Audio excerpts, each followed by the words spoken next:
अस्सलाम वालेकुम and welcome to YouTube channel मोटी सोल। एक दहकान कुदाल लेकर जमीन खोद रहा था।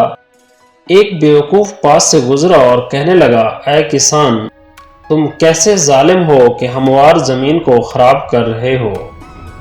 दहकान बोला, बेवकूफ, जा अपना काम कर, तुझे इतनी भी खबर नहीं कि हर वैरानी में आबादी है।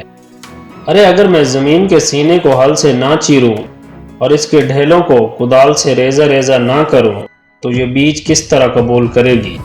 ये जो गुल्लो गुलजार नजर आ रहे हैं ये ज़मीन की वैरानी ही से पैदा हुए हैं। अगर ज़मीन को खोदा ना जाए तो बैल बूटे किस तरह उगें।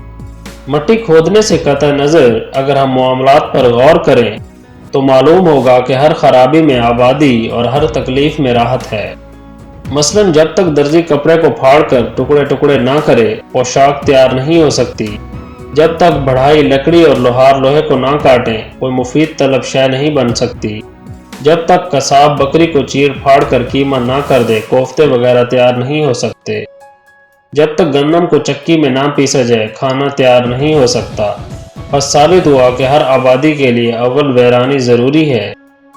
जिस तरह ज़मीन की वैरानी ज़मीन को इस काबिल करती है कि वो बीज को कबूल करके फल देने के काबिल बन सके, बिल्कुल इसी तरह हर मुश्किल हमारे अंदर नई रूह फूंकती है और नया जज्बा जगाकर हमें कुछ नया करने के लिए तैयार करती है।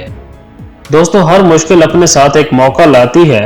मौका अपने आप को बेहतर करने का, मौका अपनी गलतियों को सुधारने का, मौका कुछ नया करने का। इसलिए ज़िंदगी में कभी भी हिम्मत ना हारें और हर मुश्किल में छुपे मौके तलाश करें। इंशाअल्लाह कामयाबी आपका मुकद्दर बनेगी। दोस्तों, उम्मीद करता हूँ ये वीडियो आपको पसंद आई होगी। इसे अपने दोस्तों के साथ शेयर ज़रूर करें और चैनल को बेहतर करने के लिए अपनी तजावीज़ नीचे कमेंट करके ज़रूर बताएं।